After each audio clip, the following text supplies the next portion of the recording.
Chapter 16 of The Lion, the Witch, and the Wardrobe. Unbelievably, in the last chapter, Aslan came back to life. And he and Lucy and Susan took a mad ride across Narnia to the witch's house. Of course, we know she's not there because we know she has gone to battle with Peter and Edmund. Let's find out why Aslan is at her house, because I would have expected him to go join the battle. Let's see what he does. Chapter 16. What happened about the statues? What an extraordinary place, said Lucy. All those stone animals, and people too. It's like a museum. Hush, said Susan. Aslan's doing something. He was indeed. He had bounded up to the stone lion and breathed on him.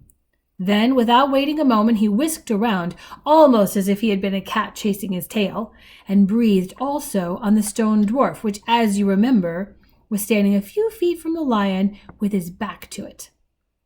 Then he pounced on a tall stone dryad, which stood beyond the dwarf, turned rapidly aside to deal with a stone rabbit on his right, and rushed on to two centaurs. But at that moment, Lucy said, "Oh, Susan, look! Look at the lion!" I expect you've seen someone put a lighted match to a bit of newspaper which is propped up in a grate against an unlit fire. And for a second, nothing seems to have happened. And then you notice a tiny streak of flame creeping along the edge of the newspaper. It was like that now. For a second after Aslan had breathed upon him, the stone lion looked just the same. Then a tiny streak of gold began to run along his white marble back. Then it spread. Then the color seemed to lick all over him as the flame licks all over a bit of paper. Then, while his hindquarters were still obviously stone, the lion shook his mane, and all the heavy stone folds rippled into living hair. Then he opened a great red mouth, warm and living, and gave a prodigious yawn. And now his hind legs had come to life. He lifted one of them and scratched himself. Then, having caught sight of Aslan, he went bounding after him and frisking round him, whimpering with delight and jumping up to lick his face. Of course, the children's eyes turned to follow the lion, but the sight they saw was so wonderful that they soon forgot about him. Everywhere the statues were coming to life. The courtyard looked no longer like a museum. It looked more like a zoo. Creatures were running after Aslan and dancing round him till he was almost hidden in the crowd. Instead of all that deadly white, the courtyard was now a blaze of colors: glossy chestnut sides of centaurs, indigo horns of unicorns, dazzling plumage of birds, ruddy brown of foxes, dogs and satyrs, yellow stockings and crimson hoods of dwarfs, and the birch girls in silver, and the beech girls in fresh transparent green, and the larch girls in green so bright that it was almost yellow. And instead of the deadly silence, the whole place rang with the sound of happy roarings, brayings, yelpings, barkings, squealings, cooings, neighings, stampings, shouts, hurrahs, songs, and laughter. "Oh," said Susan in a different tone, "look, I wonder, I mean, is it safe?" Lucy looked and saw that Aslan had just breathed on the feet of the stone giant. It's probably a good question, Susan. "It's all right," shouted Aslan joyously. "Once the feet are put right, all the rest of him will follow." That wasn't exactly what I meant, whispered Susan to Lucy. But it was too late to do anything about it now, even if Aslan would have listened to her. The change was already creeping up the giant's legs. Now he was moving his feet. A moment later he lifted the club off his shoulder, rubbed his eyes, and said, "Bless me, I must have been asleep. Now, where's that dratted little witch that was running about on the ground? Somewhere just by my feet it was." But when everyone had shouted up to him to explain what had really happened, and when the giant has put his hand to his ear and got them to repeat it all again, so that at last he understood, Then he bowed down till his head was no further off than the top of a haystack, and touched his cap repeatedly to Aslan, beaming all over his honest, ugly face.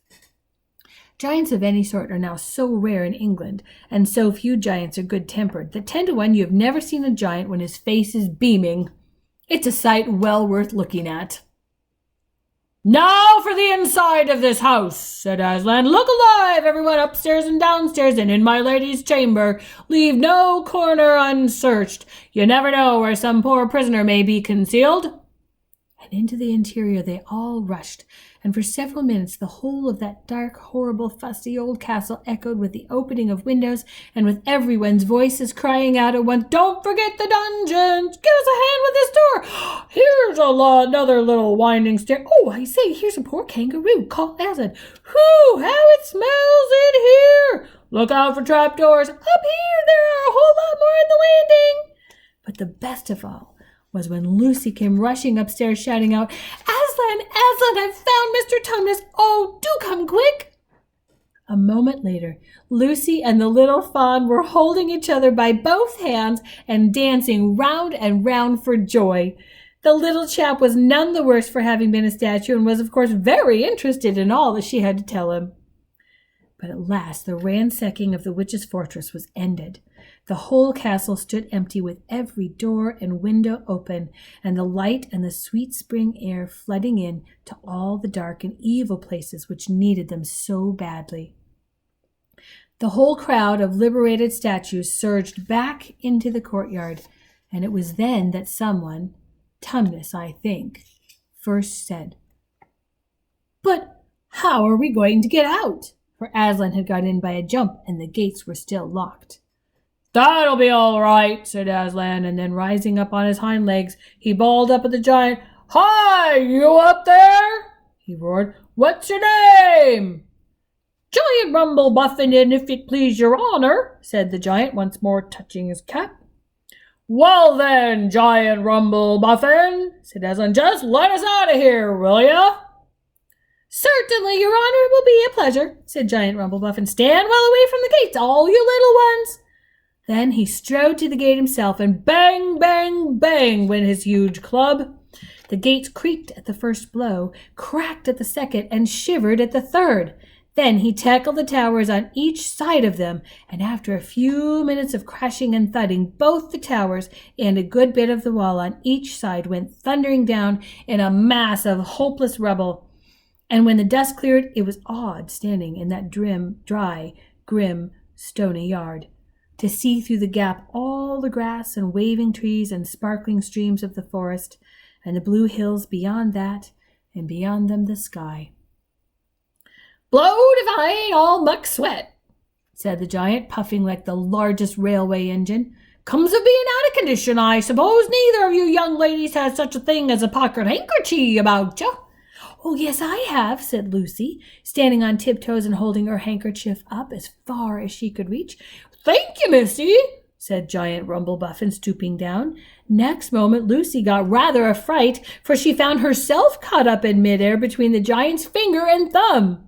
But just as she was getting near his face, he suddenly started, and then put her gently back on the ground, muttering, "Bless me, I've picked up the little girl instead. Oh, I beg your pardon, missy. I thought you was the handkerchief." "Oh, no, no," said Lucy, laughing. "Here it is." This time he managed to get it, but it was only about the same size to him as a saccharin tablet would be to you. That's like an aspirin. So that when she saw him solemnly rubbing it to and fro upon his great red face, she said, "Oh, I'm afraid it's not much use to you, Mr. Rumblebuffin." "Not at all," said the giant politely. "Never met a nicer handkerchief, so fine, so handy, so I don't know how to describe it." "Oh, what a nice giant he is," said Lucy to Mr. Tumnus. "Oh, yes," replied the fawn. "All the Buffins always were. One of the most respected of all the giant families in Narnia. Not very clever, perhaps. I never knew a giant that was.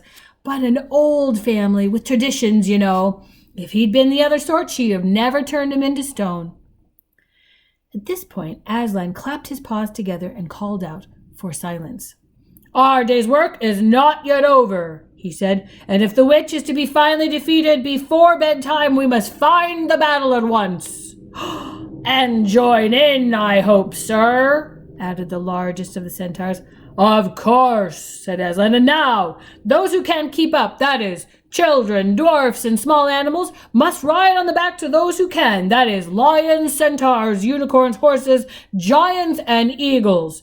Those who are good with their noses must come in the front with us lions to smell out where the battle is. Look lively and sort yourselves." And with a great deal of bustle and cheering they did. The most pleased of the lot was the other lion, who kept running about everywhere pretending to be very busy, but really in order to say to everyone he met, "Did you hear what he said? Us lions, that means him and me. Us lions, that's what I like about Aslan. No side, no standoffishness.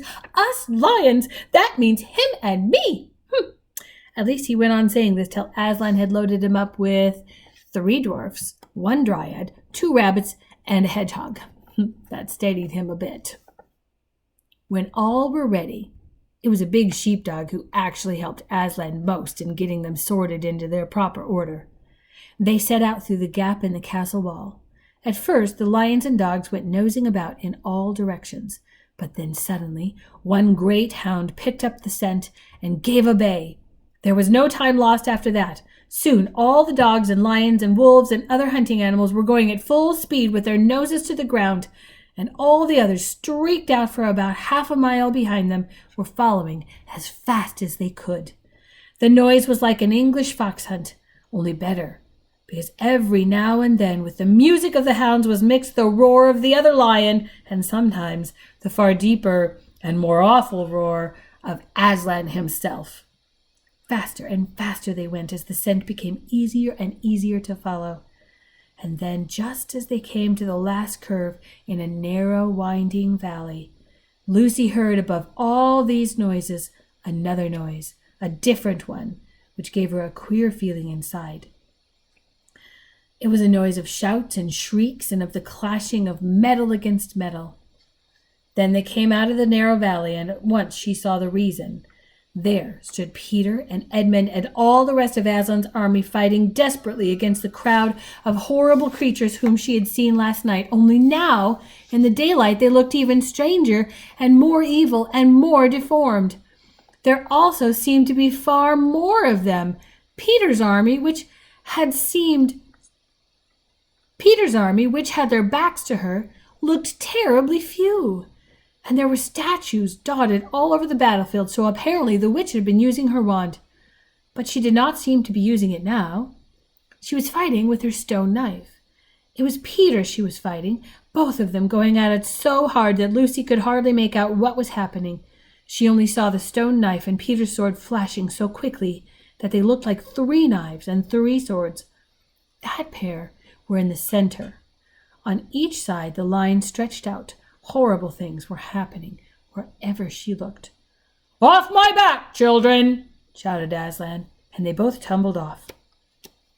Then, with a roar that shook all Narnia from the western lamppost to the shores of the eastern sea, the great beast flung himself upon the White Witch. Lucy saw her face lifted toward him for 1 second with an expression of terror and amazement. Then lion and witch had rolled over together, but with the witch underneath, and at the same moment all warlike creatures whom Aslan had led from the witch's house rushed madly on the enemy lines. Dwarfs with their battle axes, dogs with teeth, the giant with his club and his feet also crushed dozens of the foe. Unicorns with their horns, centaurs with swords and hoofs, and Peter's tired army cheered, and the newcomers roared, and the enemy squealed and gibbered till the wood re-echoed with the din of that onset. Whoa! Things have taken a sharp and sudden turn for the witch. We'll find out how it all turns out when we read the last chapter next time.